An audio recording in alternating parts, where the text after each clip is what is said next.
This may seem like a weird hot take, but there's such a thing as having too much knowledge in League, to the point that it's detrimental. Picture the average hard-stuck bronze player that grinds a ton of games every season. They probably know at least the basics of what every champion in the game does. That part is great, but they probably also put a lot of attention into really unimportant details. It's not that the information isn't theoretically useful, but they aren't focused enough on practicality, especially for their current skill bracket. Here are some quick examples. Lane swaps. Yes, in theory, if you take your turret and you want to swap with your bot laner as the top laner, or the opposite, that's fine, but you need to understand why you're doing it and when to do it. But if you're in bronze, you're not going to know that information. Don't worry about it. Just play it normally. Don't overcomplicate it. Another example is deciding when it is too early in the game to take an inhibitor. There are videos in the past where Riot Freak talked about his number around 20 minutes. Other people had different numbers. Again, it's one of those things where yes, it's theoretically helpful, but it doesn't really matter for the large majority of cases. It's a very rare case where you're going to be killing an inhib that early anyway, so why even worry about it compared to more important things? The last example is thinking about how another lane is going to play out in the loading screen. Focus on your own lane first, and then worry about others way later on. You need to be able to win your own lane consistently before you even think about adjusting to how you think the lane could go. In bronze, it's not going to go how you predicted it to go half the time anyway, even if you theoretically are correct. Don't worry about it, just focus on your own lane.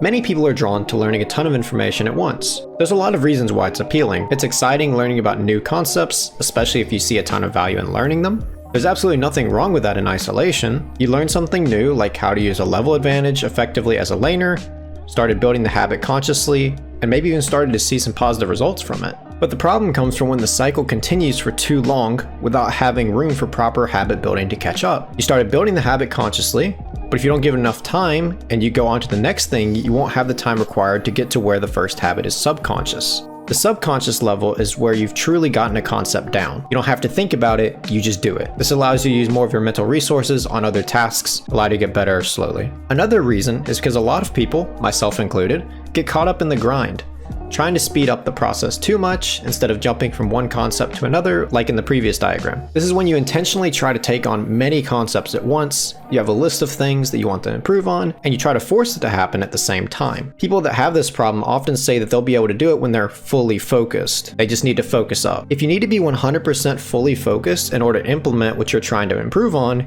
you need to slow down. Bite off only what you can chew. The third reason is wanting to feel like your opinion is valued by higher level players, or at least understand enough that you can follow along in the conversation is pretty common too. It's easy to feel ostracized in anything, not just League, if you know much less about something than the people around you. This happened to me when I was playing pickup basketball in college. I understood the basic rules of the game, but there were many terms the other players used that I was not familiar with. I would have to ask somebody after the game or look it up later on my own when I got back to my room so I could understand what they were trying to do. One player got particularly frustrated because he didn't realize that I lacked knowledge that he probably thought was a given, considering he's playing with people that play pickup basketball often. He just assumes that by the time people are at college playing pickup basketball, they'll understand all the basic terms. The last reason is that it can feel frustrating when you don't have a solution to a game that you've lost, whether it be recent or a little bit further back if it really stuck in your mind. One of the best ways to detilt from a game is to find out why you lost, or at least a major mistake that you could have done better. As long as it's a quick thing, that's not a problem. But if you go too deep and you try to learn too much from just one VOD, you'll likely end up getting overwhelmed. Too many things will start running through your mind in your next game. I already talked about it lightly earlier in this video, but now I'm going to go into more detail about the downsides of having too much knowledge. Overthinking is by far the biggest issue. Every seemingly simple decision that you have will turn into a massive one filled with loads of self-doubt. Imagine that you have enough gold to finish your first core item. Most of the time, you're going to be looking to recall at around that point, but you may start thinking that you can look for an opportunity to sneak a kill on your opponent by a brush cheese or ping your jungler over to help you, even if it's very unlikely to work. You're trying to squeeze out too much value instead of going for a consistent, simple play while following your general game plan. Wait until you've gotten a little bit better at the basic skills of the game, and then you can look to adapt somewhat, not too much, to what's going on. Take it one step at a time. Do what your gut tells you is right, and then you can review after the game. Analysis paralysis is when overthinking gets so bad that you're unable to commit to a decision. You end up doing a little bit in between. This causes you to lose value that you could get from either decision because you are unable to decide on one. An example of this is when your teammates are taking a fight that you're uncertain about. You don't join them because you don't think that fight is good, but you also don't careful ping them because you aren't sure if they'll win or not. Sometimes it gets so bad that you go back and forth that you end up getting caught anyway. The last downside is increased frustration from seeing seeing mistakes, whether it be your own or other players' mistakes. This can produce very large swings in confidence along with general emotional instability, because you're going to be seeing yourself make mistakes that you didn't notice before, and now you're getting mad all the time that you see it. You try to prevent it, but it just causes you to make more mistakes because you're so tunnel visioned on that one mistake.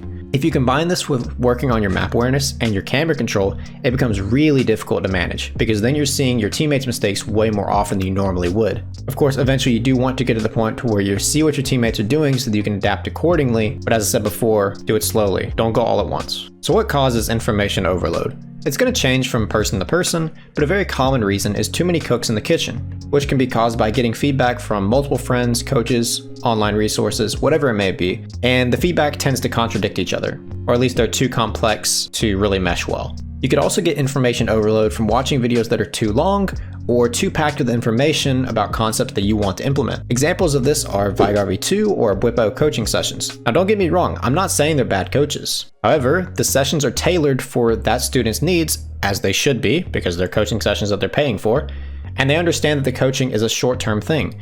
It's very unlikely that they're going to coach the same person more than once, maybe twice, due to the high demand for their coaching. So how do you prevent information overload so you don't end up with most of these problems yourself?